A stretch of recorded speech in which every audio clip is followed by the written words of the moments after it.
বর্ষা, গ্রীষ্ম যাই হোক না কেন মেয়েদের সংসার জীবনতে ছুটি নেই। তো আসসালামু আলাইকুম, আমার চ্যানেলে সবাইকে জানাই স্বাগতম। শখের রান্না থেকে আমি হাফসা বলছি, বাংলাদেশি ব্লগার, ঢাকা থেকে। সবাই কেমন আছেন? আশা করি সবাই ভালো এবং সুস্থ আছেন। আমিও আল্লাহর অশেষ রহমতে আমার পরিবার নিয়ে বেশ ভালো আছি। কাছে দূরে, দেশ এবং দেশের বাইরে যে যেখান থেকে আমার এই ভিডিওটা দেখছেন কিংবা পরে দেখবেন, সকলকে জানাই অসংখ্য অসংখ্য ধন্যবাদ। তো এই তো রাতে রাদিফের বাবা আসার সময় বাজার নিয়ে আসলো কিছু, অল্প কিছু। তো সাথে রাদিফের জন্য ওষুধও ছিল। ও একটু অসুস্থ, জ্বর ঠান্ডা কাশি ওর লেগেই আছে। আসলে সিজনটাই এরকম, জ্বর ঠান্ডা কাশি লেগেই থাকে। আমারও একই অবস্থা। তো এই জন্য নাপা নিয়ে আসলো আর সাথে একটু ঝালমুড়ি নিয়ে আসলো, তো ওদেরকে দিলাম খেতে। তো মুড়িগুলো আর চানাচুরগুলো আমি কৌটায় ঢেলে নিলাম। তো এই তো এখন চলে আসলাম দুপুরে রান্নার জন্য। তো এটা আমার রাতের ভিডিও ছিল। তো এখন আমি তো দুপুরে হালকা পাতলা রান্না করব, আজকে তেমন কিছু রান্না করব না। মানে আমার ঘরে অনেকগুলো কাজ জমে আছে, সেই কাজগুলো আজকে করে নেব। শীত আসার আগেই এই কাজগুলো করতে হবে। আসলে কি, মেয়েদের সংসার জীবন থেকে কখনো ছুটি নেই। শীত হোক, বর্ষা হোক, গ্রীষ্ম হোক, বৃষ্টি হোক, যাই হোক না কেন, অসুস্থ থাকি বা সুস্থ থাকি, আমাদের এই সংসারের কাজগুলো আমাদের করতেই হয়। তো এই তো এখানে আমি একটু মুরগির মাংস আলু দিয়ে একটু রান্না করে নেব। বেশ কিছুই রান্না করে নিয়েছি, যেহেতু আমিও ঘরে বাকি কাজগুলো করে নেব, যেহেতু তাহলে রাত্রে আমার রান্নাটা আর করা লাগবে না। আর এখন শীতের যে বেলাটা খুব ছোট, দিন ছোট, দেখা যায় কাজ করতে করতে আমাদের সন্ধ্যা হয়ে যায়। তো একটু সকালে কাজটা না করলে সন্ধ্যাই হয়ে যায়। তো এই তো আমার মাংসটা কিন্তু রান্না হয়ে গেছে, এখন আমি নামিয়ে নেব। আমি আজকে আর কোনো কিছু রান্না করিনি, শুধু মাংসটা রান্না করে নিয়েছি। তো এখানে এই যে আমার যে ঘরের যে সুকেসের যে ক্যাবিনেটটা আছে, তো ওটাতে আমি যা কাচের জিনিসগুলো আছে এগুলো আমি ধুয়ে নেব। তো শীতও চলে আসছে এবং আমি বাসাও ছেড়ে দিয়েছি, এই জন্য আমি কাজগুলো করে নিচ্ছি। তো এই যে ছোট ছোট কিউট কিউট কাপগুলো আপনাদের কাছে কীরকম লাগে?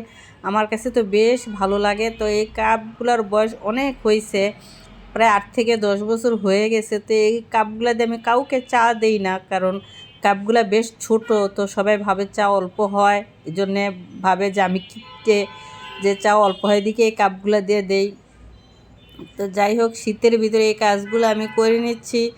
একা হাতেই আমার কাজগুলো করে নিতে হয়, কারণ আমার যেহেতু মেয়ে নেই, তিনোটাই ছেলে, তাই আমার একা হাতেই কাজগুলো করতে হয়। তো এই যে এখন আমি কাছের জিনিসগুলো একটু ধুয়ে নেব।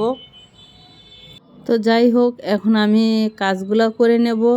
তো সবাই দেখতে থাকুন। অবশ্যই কেউ কিন্তু অবশ্যই লাইক দিতে ভুলবেন না প্লিজ। আপু এবং ভাইয়ারা, আপনাদের কাছে আমি একটা লাইক চাইতেই পারি, তাই না? তো যাই হোক, এই যে আমার হাতে যেই গ্লাসগুলা দেখতেছেন যে আমি ধুচ্ছি, যে চিকন চিকন ছোটো ছোটো কোকো কালার গ্লাসগুলো, আসলে কি এটা একটা আমার স্মৃতি হিসাবে থেকে যাবে। এই গ্লাসগুলো আমার মা বাবার স্মৃতি, এটা আমার কাছে আমি আজীবন রেখে দেব। চেষ্টা করব যাতে আমার এই গ্লাসগুলো আমার কাছে থেকে যায়। তো যাই হোক, ভিডিওর এই পর্যায়ে এসে যারা আমার এই ভিডিওতে লাইক দিতে ভুলে গেছেন, প্লিজ আপু এবং ভাইয়ারা লাইক দিয়ে ভিডিওটা কন্টিনিউ করবেন।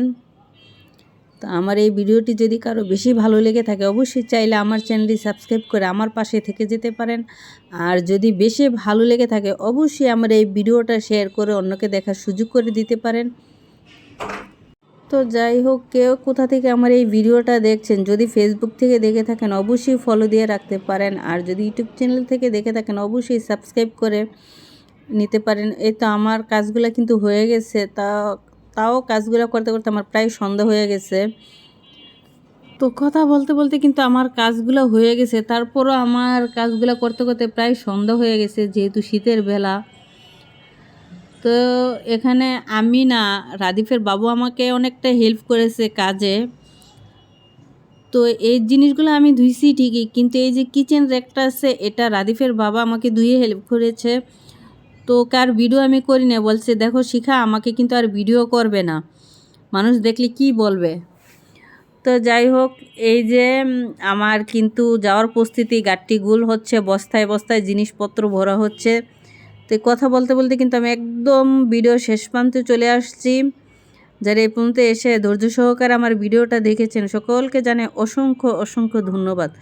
তো যাই হোক, কথা বলতে বলতে আজকের মতন আমি বিদায় নেব।